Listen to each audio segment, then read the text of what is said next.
Sfakia, the wildest landscape in Crete, one of the precious wildernesses of Europe, a rugged area with deep dramatic gorges and soaring peaks plunging to a sea of crystalline purity.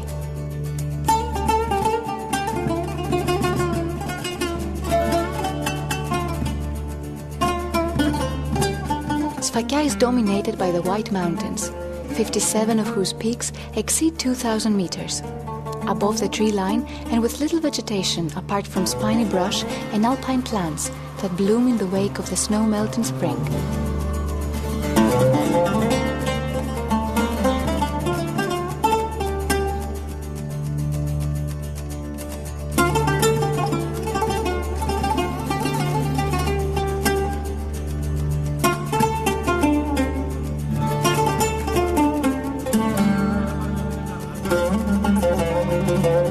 The sheer grey cliffs and pinnacles of Mount Gigilos overhang the Samaria Gorge at Xiloskala. Local legend associates Cretan-born Zeus with this jagged peak. While some say that the name Sfakia derives from Sfaka, the local name for the oleander, others say that it means the land of gorges. Appropriate considering the sheer number to be found in the area, among which are some of the most impressive not only in Crete, but the whole of Europe.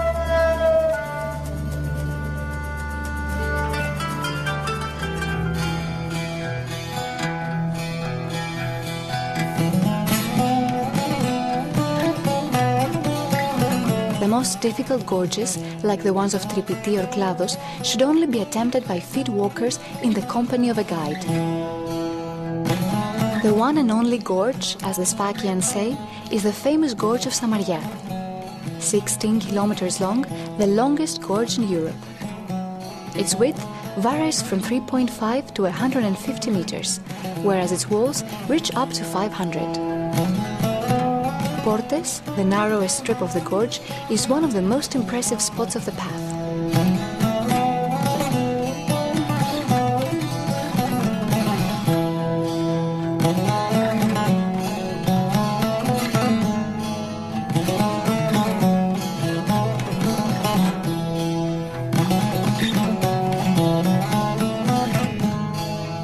Samaria, declared a national park in 1962, receives 300,000 visitors from all over the world to do the 6-hour walk, starting at Xiloskala on the plain of Omalos and finishing at the seaside village of Agia Roumeli.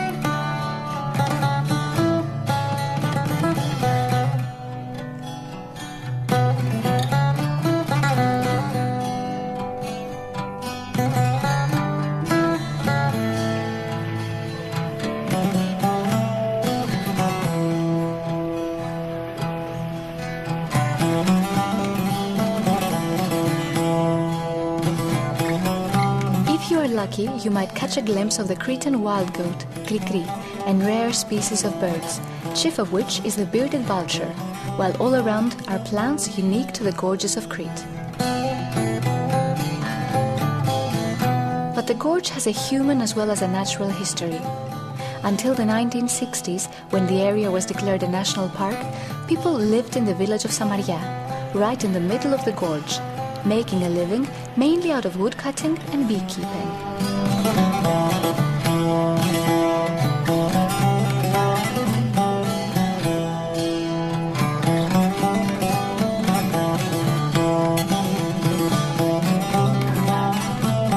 The gorge of Aradena, shorter than that of Samaria, is spanned by an iron bridge, connecting this once remote village to the outside world. From here, bungee jumpers launch themselves 150 meters into the sheer-sided gorge.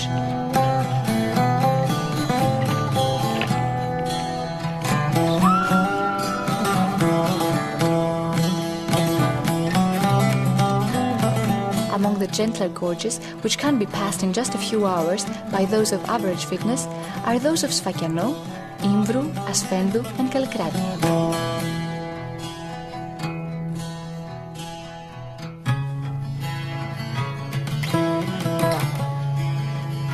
The shelters Kalergi, Katsiveli and Tavri are the ideal basis for your hiking trips as they offer comfortable accommodation. However, only Kalergi is open throughout the year.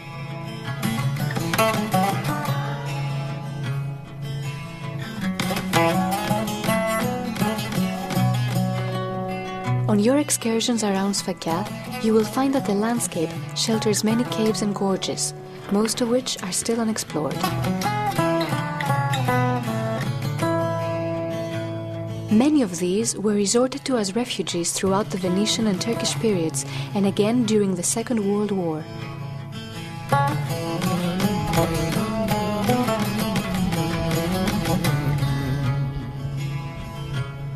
Guarded by the passes of the White Mountains, the villages of Sfakia managed to earn for themselves a large measure of autonomy.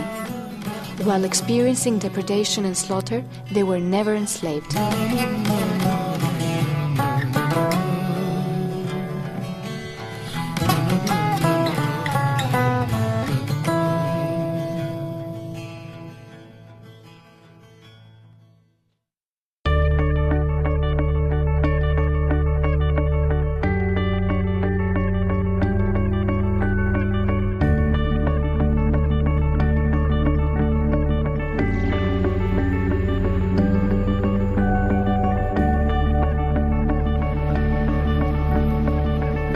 In contrast to the ruggedness of its mountains, the coastal area of Sfakia on the Libyan Sea is one of rare beauty.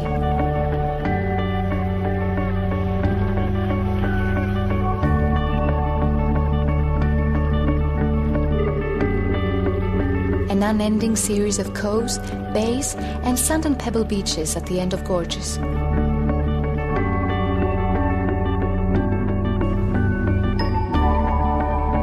Roumeli, built close to the ruins of the ancient Doric town of Tara at the end of the Samaria Gorge, is a picturesque village offering tavernas, rooms to rent, and the chance of a swim in the cool, clear sea.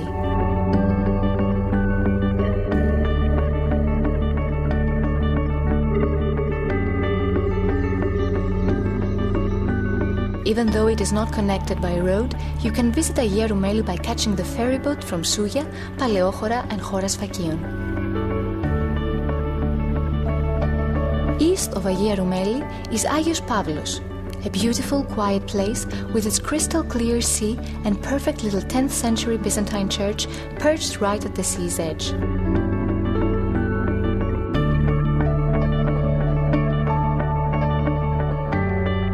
Lutro is perhaps the most photogenic village in Crete, with its fresh white painted walls and blue woodwork set in a sheltered bay against a background of barren mountains.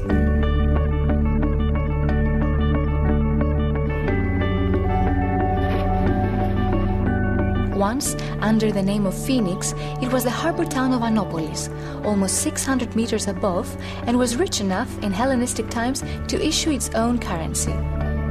Many ruins are strewn across the headland from Minoan to Turkish times.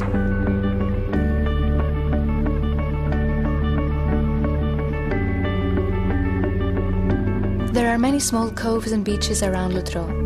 Phoenikas, a smaller, even quieter version of Lutro, Lycos, Marmara at the mouth of the Aradina Gorge with its smooth white marble rocks, and Glykanera, a nudist beach where sources of cold clear water can be dug out in the beach pebbles. Situated 75 kilometers from Chania, the capital of Sfakia, Chora Sfakion is the ideal starting point for discovering the whole province. Connected as it is by bus to Chania, Anopolis and Francocastello, and by boat to Lutro, Roumeli, and the southernmost point of Europe, Rhavdos, a unique, peaceful island, many of its sand dune beaches with their groves of juniper and cedar still unspoiled.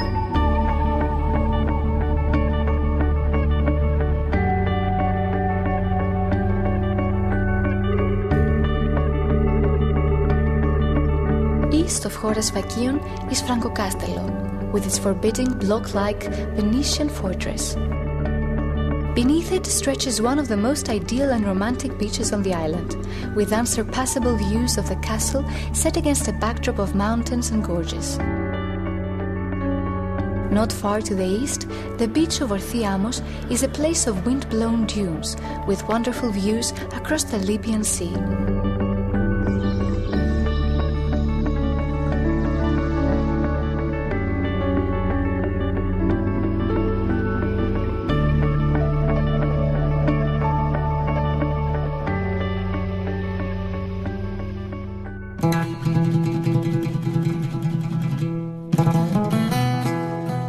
fortress of Francocastello, built in 1374 by the Venetians for protection against pirates, is associated up to this day with a strange and unexplained phenomenon of the Drosoulites.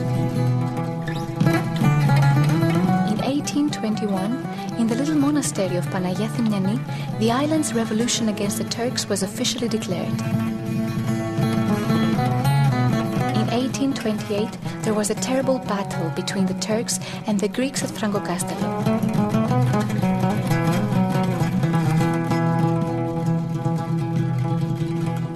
Towards the end of May each year, at the same time that the battle took place, it is said that the black shadows of the Greek soldiers can be seen. The locals call them Drosoulites, derived from a word meaning freshness, because the shadows appear in the freshness of dawn.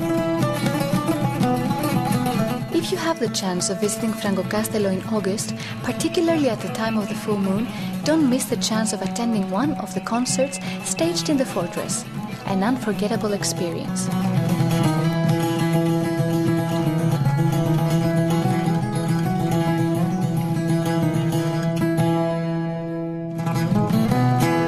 At the Church of Agios Nikitas at Francocastello, in the middle of September, there is a festival celebrating the saint's name day, giving you the chance both to admire the fine wall paintings and well-preserved mosaic floors, and to watch sport contests and shooting matches.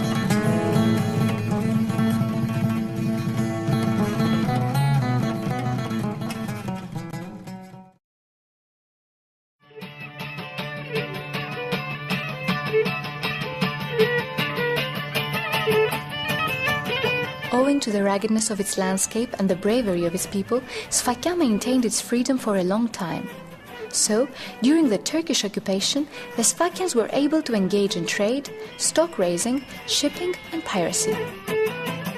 Secluded in their mountain fastness, they also managed to preserve their customs and traditions as well as their distinctive physical characteristics.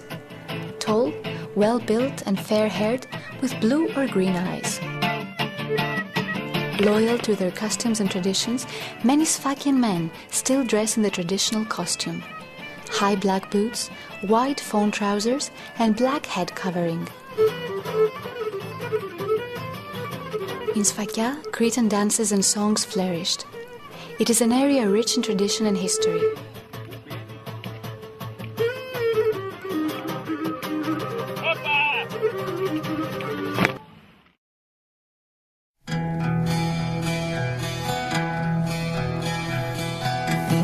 Many traditional architectural features are evident in Sfakia's mountain villages. 1- or 2-storied houses with small doors and windows and enclosed courtyards with wells or ovens.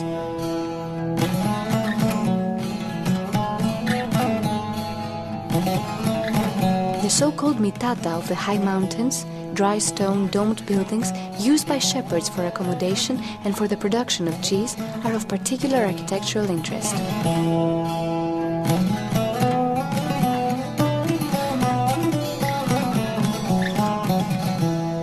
At Askifu, a traditional village situated on an extensive plain surrounded by mountains, a route center for walkers, is an unusual war museum comprising numerous objects of the Second World War collected by its founder and curator Georgios Hatzidakis over the past 50 years.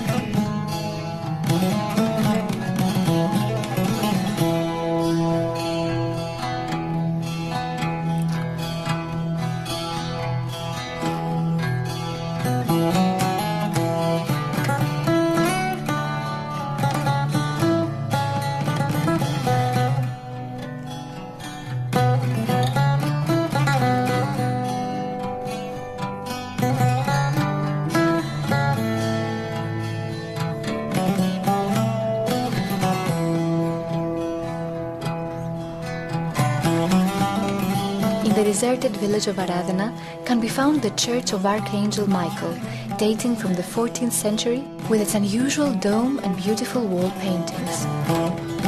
Nearby is the dense pine forest of Aianis, one of the most extensive in Crete.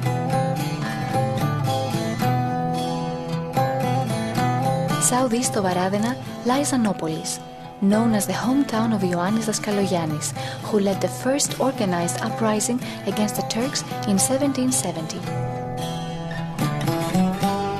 Anopolis is a stock-raising mountain village with many beautiful stone-built houses set in a landscape of exceptional beauty.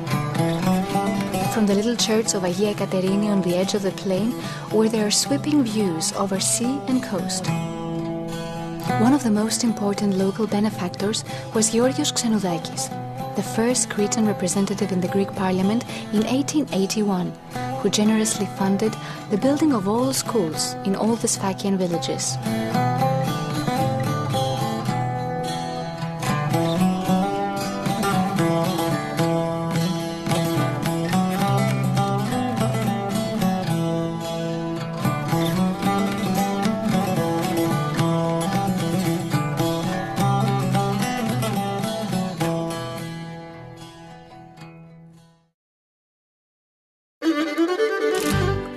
One of the local specialties is the well-known Sfakian pie, Sfakiani pita, made with local soft cheese and served with honey. Other specialties of the area are smoked pork, a type of chicory known as taonagathi, local rusks, dairy products and meats of exceptional quality, especially lamb.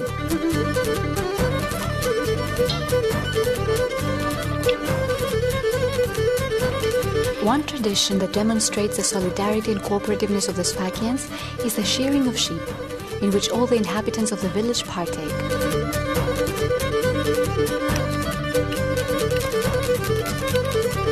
After the shearing, the owner of the herd lays on a big feast as a token of his appreciation.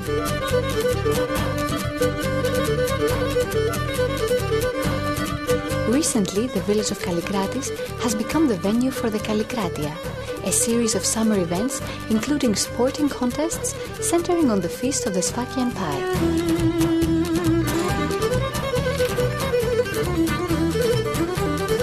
Another local celebration is the Graviera festival, promoting the qualities of this delicious hard cheese, one of a series promoting local products across the island.